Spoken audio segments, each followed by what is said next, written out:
प्रधानमंत्री नरेंद्र मोदी का बेहद अहम अमेरिका दौरा, भारत अमेरिका की दोस्ती का नया दौर, आपसी संबंधों की मजबूती पर जोर, वैश्विक शांति, सुरक्षा और समृद्धि पर क्वाड में चर्चा, अमेरिका से पीएम मोदी के दौरे की पल पल की खबर। डीडी न्यूज की टीम देगी आपको हर अपडेट सबसे पहले। देखिए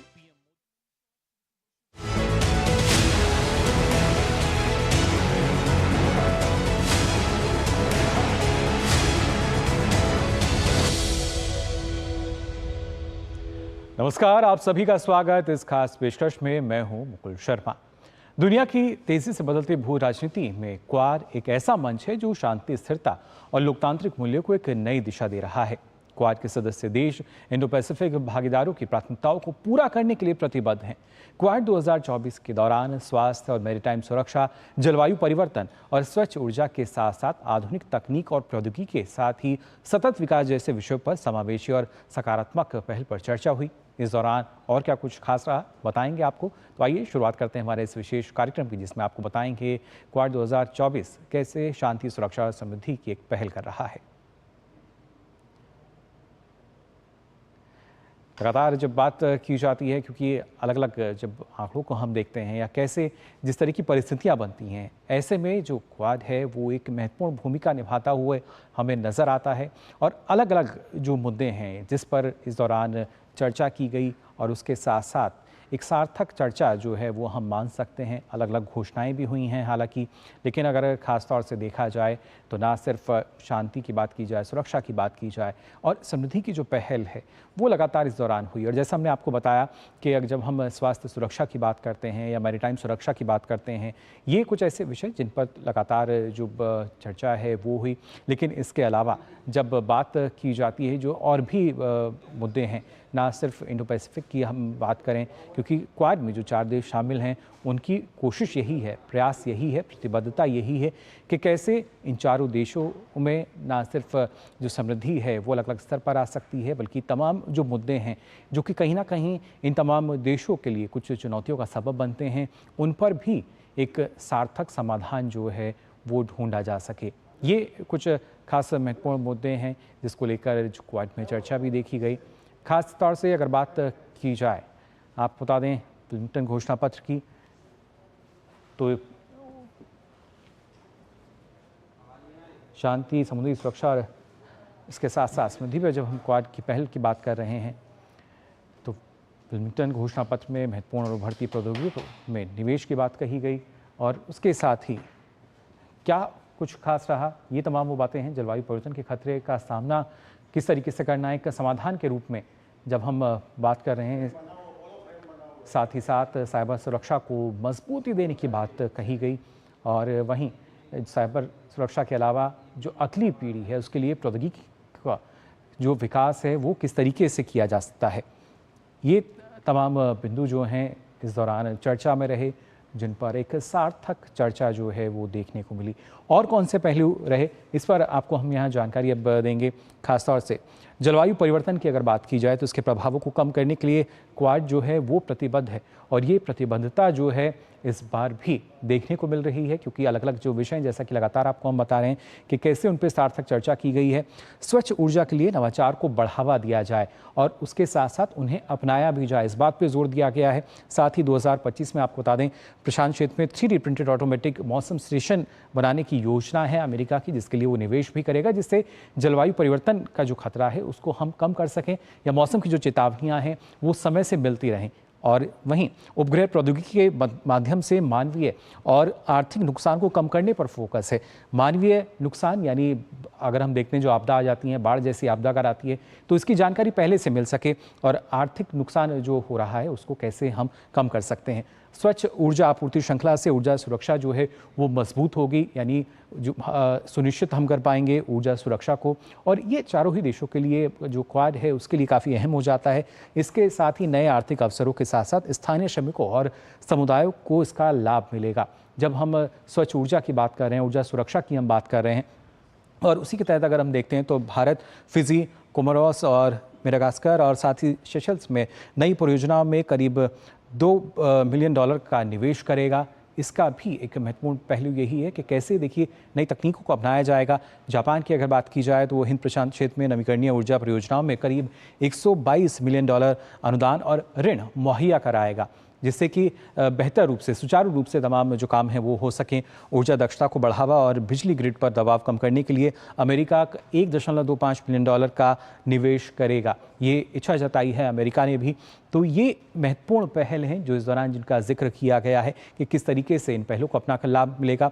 वहीं क्वाड जो है इंडो पैसिफिक में आर्थिक समृद्धि और कनेक्टिविटी को सुविधाजनक बनाने के लिए प्रतिबद्ध है कि कैसे और बेहतरी हो सकती है। मैरीटाइम सुरक्षा का हमने आपको जानकारी दी, जिसके जरिए प्रयास यही किया जा रहा है कि कैसे एक ऐसा इंफ्रास्ट्रक्चर जो है गुणवत्ता वाला वो बनाया जाए, और उसके लिए एक सार्थक चर्चा जो है वो इस दौरान की गई क्वाड 2024 की जब हम बात करते हैं। साथ ही साथ यहाँ अगर बात की जाए खासतौर से क्वाड इन्वेस्टर्स नेटवर्क की, जी हाँ, QAIN की जब हम बात करते हैं तो इसके तहत क्वाड में 10 प्रमुख रणनीतिक निवेशों और उसके साथ साथ साझेदारियों का समर्थन किया गया है, जिसमें नवीकरणीय ऊर्जा की बात की जाए या साइबर सिक्योरिटी की हम बात करते हैं और एयरस्पेस को लेकर बात करते हैं। तमाम ऐसे 10 खासतौर से रणनीतिक निवेश और साझेदारी जिनको लेकर समर्थन दिया गया है। और आपको बता दें क्वाड इन्वेस्टर्स नेटवर्क है क्या। दरअसल क्वाड इन्वेस्टर्स नेटवर्क का जो उद्देश्य है वो यही है कि इंडो पैसिफिक क्षेत्र में महत्वपूर्ण और जो उभरती प्रौद्योगिकियां हैं उसके निवेश को गति दी जा सके। और उस लिहाज से ये और भी महत्वपूर्ण हो जाता है क्योंकि जिस तरीके से करीब 10 ऐसी परियोजनाएं जो हैं जिनको एक तरीके से हम कह सकते हैं उसका समर्थन किया गया है, उस लिहाज से ये काफ़ी महत्वपूर्ण हो जाता है। तो जाना आपने कैसे शांति सुरक्षा की हम बात कर रहे हैं, और उसके साथ साथ जब तकनीक की बात की जाती है प्रौद्योगिकी, तो उसमें DPI, जी हाँ, यानी डिजिटल पब्लिक इंफ्रास्ट्रक्चर जो है उसके साथ साइबर सुरक्षा आवश्यक है, जिससे मानवाधिकार और लोकतांत्रिक सिद्धांतों को बनाया रखा जा सके। यानी ऐसी तकनीक हो जिससे मानवाधिकारों का हनन ना हो या वो किसी तरह का नुकसान ना पहुंचा पाए, और साथ ही जो लोकतांत्रिक सिद्धांत हैं उनको भी किसी तरह का नुकसान उसके जरिए ना हो। जो DPI है इस पर लगातार जोर दिया गया है कि कैसे ये और बेहतर हो सकता है। जब डिजिटल पब्लिक इंफ्रास्ट्रक्चर की हम बात करते हैं तो ये वो तमाम पहलू हैं जिस पर लगातार बात की गई है, और ख़ासतौर से ना सिर्फ बात बल्कि हमने देखा क्वाड के दौरान इन तमाम जो मुद्दे हैं, जो विषय हैं, इन पर खासतौर से बातचीत हुई। फिलहाल इस पर हम आगे चर्चा करेंगे, लेकिन फिलहाल यहाँ रुक रहे हैं एक छोटे से ब्रेक के लिए।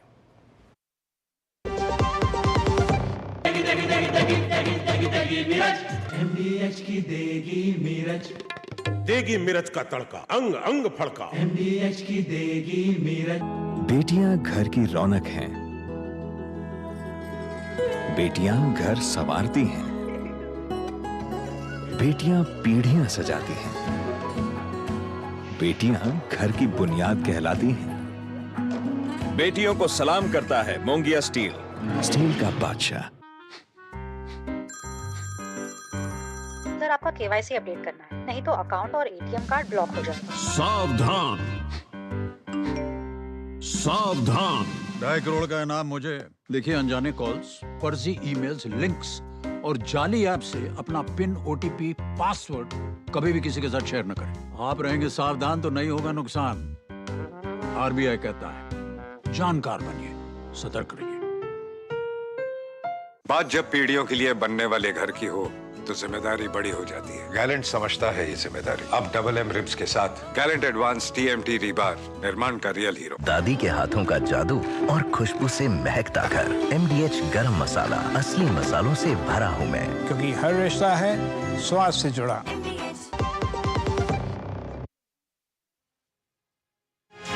मोदी 3.0 के पूरे हुए 100 दिन। 100 दिन में किन फैसलों पर रहा जोर? गांव, गरीब, किसान, युवा और मध्यम वर्ग के लिए क्या हुए फैसले? कैसे और मजबूत हुआ देश का बुनियादी ढांचा? 100 दिनों में कैसे और मजबूत हुआ विकसित भारत का संकल्प? देखिए मोदी 3.0 के 100 दिन, विकसित भारत की राह, हर शाम 6 बजे सिर्फ DD न्यूज पर।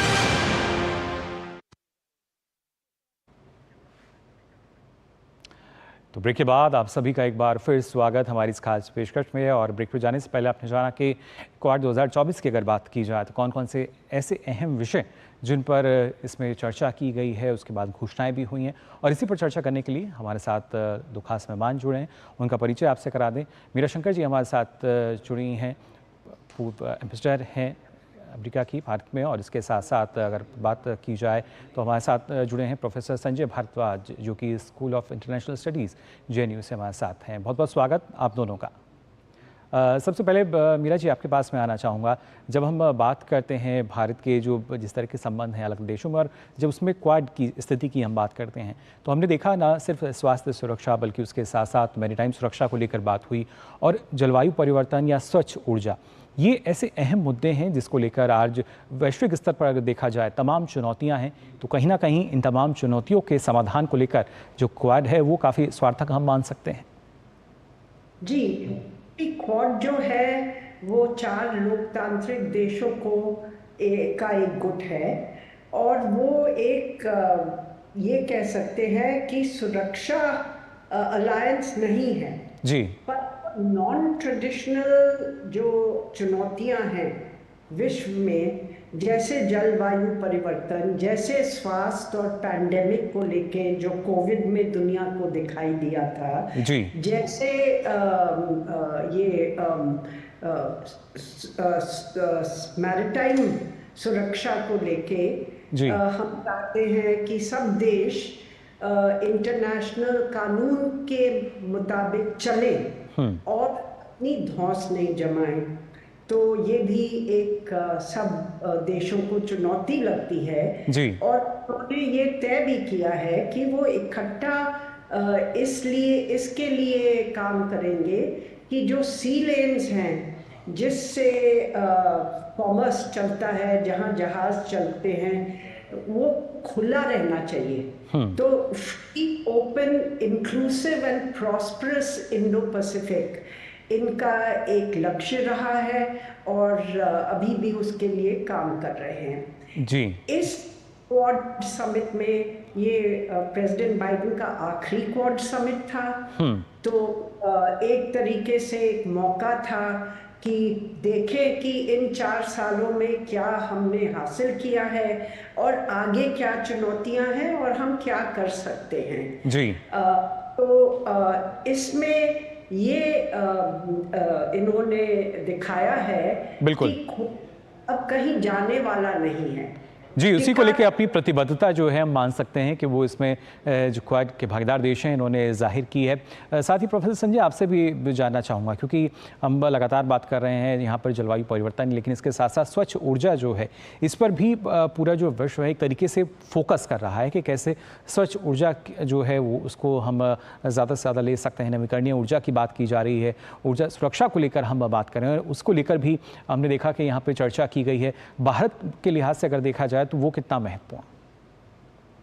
निश्चित रूप से ये बहुत भारत के लिए बहुत ही महत्वपूर्ण है, क्योंकि भारत इस बात के लिए काफ़ी समय से पहल कर रहा है कि हम जो ऊर्जा है, ऊर्जा सेक्टर में भी हम क्लीन एनर्जी और क्लीन टेक्नोलॉजी की तरफ ट्रांजिशन करें, मूव करें।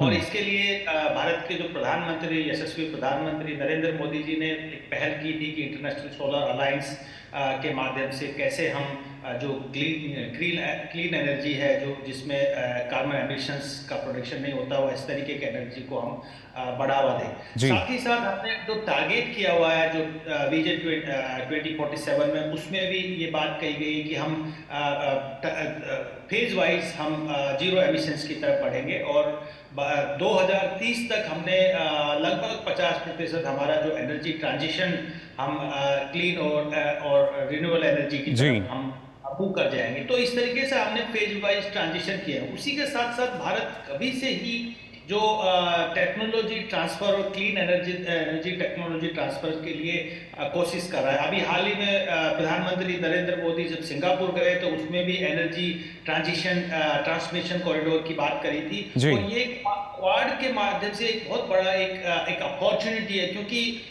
जो ऑस्ट्रेलिया है, पर्टिकुलरली जो नॉर्दर्न ऑस्ट्रेलिया है, वो इंडोनेशिया और सिंगापुर के साथ पहले ही Indo Pacific energy transmission corridor की बात कर रहे हैं। वहाँ से जो रिन्यूएबल एनर्जी रिसोर्सेज हैं उसके माध्यम से सिंगापुर तक पहल कर चुके हैं, भारत सिंगापुर तक कर चुका है। तो एक बहुत बड़ा एक अपॉर्चुनिटी होगा क्वाड देशों के बीच में कि एक पूरा इंडो पैसिफिक रीजन में एक रिन्यूएबल और न्यू टेक्नोलॉजी के साथ में एनर्जी कॉरिडोर बनाया जाए। जी बिल्कुल, एक अलग सिस्टम, एक नई प्रणाली बनाने की कोशिश है क्वाड के ज़रिए। और भी जो घोषणाएं हुई हैं, जो बातें कही गई हैं, उस पर भी आप दोनों से मैं यहाँ आपकी राय भी जानने की कोशिश करूँगा और अपने दर्शकों को भी जानकारी देने का हम प्रयास करेंगे किस तरीके से क्वाड 2024 जो है वो और सार्थक रहा है। लेकिन उससे पहले हम यहाँ रुक रहे हैं एक छोटे से ब्रेक के लिए, जल्द हाजिर होते हैं। अब आया असली स्वाद। अब आया स्वाद। जब स्वाद के पड़े हो लाले तो MDH का चंकी चाट मसाला डालें। MDH का चंकी चाट मसाला। MDH। बात जब पीढ़ियों के लिए बनने वाले घर की हो तो जिम्मेदारी बड़ी हो जाती है। गैलेंट समझता है ये जिम्मेदारी। अब MM रिब्स के साथ गैलेंट एडवांस TMT रीबार, निर्माण का रियल हीरो। क्लेम में कोई प्रॉब्लम तो नहीं होगी ना?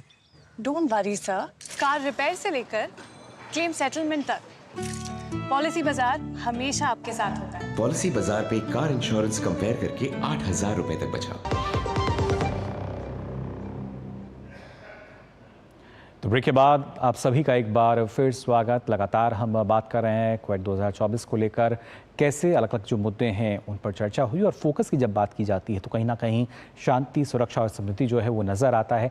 ब्रेक पे जाने से पहले यहाँ मीना जी आप बता रही थी कि किस तरीके से जब जलवायु परिवर्तन की हम बात करते हैं वो जाहिर तौर पर एक बड़ा मुद्दा हो जाता है, वैश्विक चुनौती है वो एक, लेकिन उसके समाधान के तौर पर अगर देखा जाए तो जिस तरीके की जो बातें, क्योंकि 2023 में भी इस तरह की बात सामने आई थी, कैसे लगातार तकनीक का उपयोग करके हम कोशिश कर सकते हैं या जो अनुकूल वातावरण है उसकी तैयारी कर सकते हैं। और इसी की बानगी हम मान के चल रहे हैं कि इस बार भी नज़र आई, क्योंकि फिर चाहे भारत की बात की जाए, जापान की बात की जाए, अमेरिका की बात की जाए, तो फोकस यही है तकनीक से किस तरीके का जो लाभ है उसको हम ले सकते हैं। तकनीक एक जगह है और जो विकासशील देश है उनको पैसे की भी ज़रूरत है, क्योंकि नई तकनीक अपना नहीं पा रहे क्योंकि उनके पास पैसे नहीं है और ये एक उनके ऊपर भारी पड़ रहा है जी। तो तकनीक के साथ साथ विश्व को ये भी देखना है कि इन जो विकासशील देश हैं उनको एक सस्ते ढंग से पैसा कैसे दिया जाए या कैसे इकट्ठा किया जाए जिससे ये चुनौती जो जलवायु परिवर्तन की है उसका सामना कर सके जी। तो ये एक बहुत बड़ा मुद्दा है क्योंकि तकनीक एक जगह है, इन देशों के पास तो तकनीक भी नहीं है और पैसा भी नहीं है और नई टेक्नोलॉजीज अपनाने के लिए इनको पैसे की जरूरत है जो भारी पड़ रहा है उनकी अर्थव्यवस्था को। दूसरा ये है इस क्वाड मीटिंग में कि जो समुद्री सुरक्षा के ऊपर बात हुई है वो अहमियत रखती है भारत के लिए, क्योंकि जो मैरिटाइम डोमेन अवेयरनेस प्रोग्राम था, मतलब कि आप इंफॉर्मेशन शेयर करेंगे कि वहाँ पे कुछ इलीगल फिशिंग हो रही है या कोई और तरीके का खतरा है, ये इंडियन ओशन में नहीं था। तो जो है इन्होंने तय किया है कि ये प्रोग्राम न ही पैसिफिक और ईस्ट चाइना सी, साउथ चाइना सी में, बट इंडियन ओशन में भी इसको लगाया जाएगा, लागू किया जाएगा और इसमें इंडिया का एक बहुत बड़ा भाग रहेगा। तो हमारे लिए ये काफी महत्वपूर्ण है क्योंकि जो चीनी नेवी है, चीन वो न केवल साउथ चाइना सी या ईस्ट चाइना सी में अपने पेट्रोल्स लगा रही है, अब तो इंडियन ओशन में भी काफ़ी उनके जहाज आ रहे हैं और हमें इससे एक चुनौती दिखाई देती है कि इस इलाके को, यानी भविष्य को ध्यान में रखते हुए काफ़ी अहम हो जाता है जी।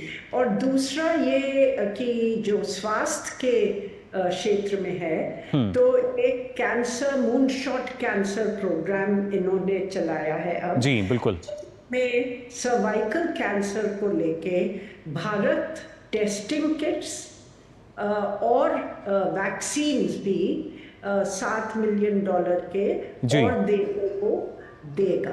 तो ये भी काफी एक महत्वपूर्ण कदम है जो सुरक्षा, जो स्वास्थ्य सुरक्षा है उसको बढ़ाने के लिए। फिर समुद्री सुरक्षा के क्षेत्र में कोस्ट गार्ड जो हैं इन चारों देशों के पहली बार साथ साथ काम करेंगे।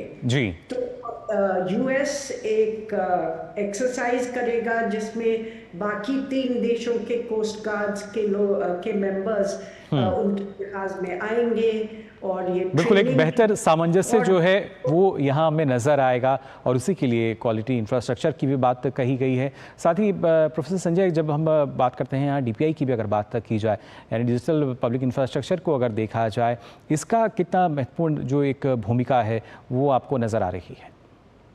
देखिए, ये बहुत महत्वपूर्ण है और ये बात भारत ने, अब अगर आप देखते हैं, फॉलो करते हैं तो कि जो G20 समिट न्यू दिल्ली में हुआ, उसी वक्त जो डिजिटल डिवाइड और नॉलेज डिवाइड जो नॉर्थ और साउथ के बीच में जो आइडेंटिफाई किया था, वहीं से भारत ने इसकी जोर शोर से पुरजोर से इसकी वकालत की थी। और वहीं से ये बात आते आते क्वाड के देशों ने इसको जो डिजिटल पब्लिक इंफ्रास्ट्रक्चर है उसको स्वीकार भी किया है, रिकॉग्नाइज किया और महत्वपूर्ण स्थान दिया। उसमें जापान $122 बिलियन का इन्वेस्टमेंट करेगा और उसके साथ साथ अमेरिका ने भी $1.22 बिलियन को इन्वेस्टमेंट की बात कही है। देखिए, बहुत सारे जो इमर्जिंग एरिया, भारत हमेशा से क्वाड को एक नॉन मिलिट्री, आप ये कहिए कि जो गैर परंपरागत क्षेत्र में सहयोग के रूप में देखना चाहते हैं, क्योंकि इनिशियली ये बात कही गई थी कि जो परंपरागत जो सुरक्षा से मुझे क्वाड में लिए जाएंगे, लेकिन भारत हमेशा से जो जितने भी इशू, चाहे मैरीटाइम सिक्योरिटी हो,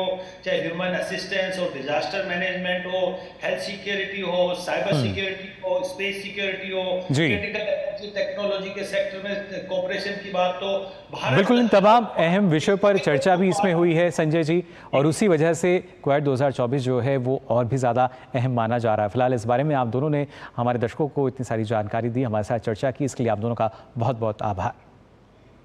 तो जाना आपने किस तरीके से शांति, सुरक्षा और समृद्धि की एक जो पहल है वो क्वाड 2024 में नज़र आ रही है। अलग अलग अहम मुद्दे हैं और देखना होगा कि इनके दूरगामी परिणाम जो हैं वो किस तरीके रहते हैं और कैसे एक बेहतर भविष्य का निर्माण क्वाड के भागीदार देश जो हैं वो कर पाते हैं। फिलहाल इस पेशकश में बस इतना ही, लेकिन देश और दुनिया की तमाम खबरों के लिए आप देखते रहिए DD न्यूज़। मुझे दीजिए अनुमति, नमस्कार।